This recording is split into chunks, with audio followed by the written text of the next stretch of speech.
কেমন হলো সান বাংলার মহালয়া উপলক্ষে বিশেষ অনুষ্ঠান অকালবোধন? চলুন দেখে নেওয়া যাক। প্রথমবার মহালয়ার অনুষ্ঠান তৈরি করল এই চ্যানেল। প্রথম সারির দুই চ্যানেলের তুলনায় বাজেট অনেকটাই কম, তা সত্ত্বেও এক কথায় অপূর্ব প্রযোজনা। সান বাংলার প্রথম ইউএসপি বা প্লাস পয়েন্ট অবশ্যই পায়েল দে। 10 বছর পরেও তার তেজ হুঙ্কার একই রকম রয়েছে। পায়েলের পারফরম্যান্স একেবারে 10-এ 10। এর সঙ্গে যোগ হয়েছে বীরেন্দ্রকৃষ্ণ ভদ্রের চণ্ডীপাঠ। সেই উপস্থাপনা দেখলে গায়ে কাঁটা দিতে বাধ্য।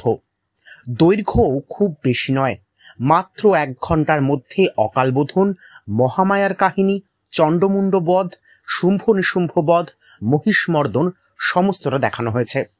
ভোর 5টায় মূল যে সময় অনুষ্ঠানটি সম্প্রচারিত হয়েছে সেই সময় কোনো বিরতি ছিল না, তাই সমগ্র অনুষ্ঠানটি অত্যন্ত উপভোগ্য। পায়েল ছাড়াও বাকিদের অভিনয়ও খুব ভালো ও পরিশীলিত। তবে অভিযোগ রয়েছে বেশ কয়েকটি জায়গা নিয়ে।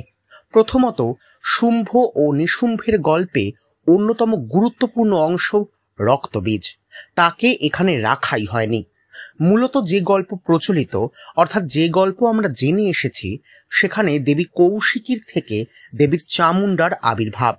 তবে এখানে দেখানো হয়েছে উল্টোটি।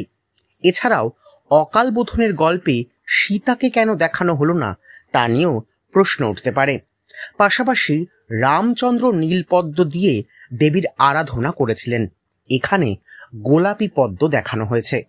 সংলাপও আরও গাম্ভীর্যপূর্ণ করা যেতে পারত।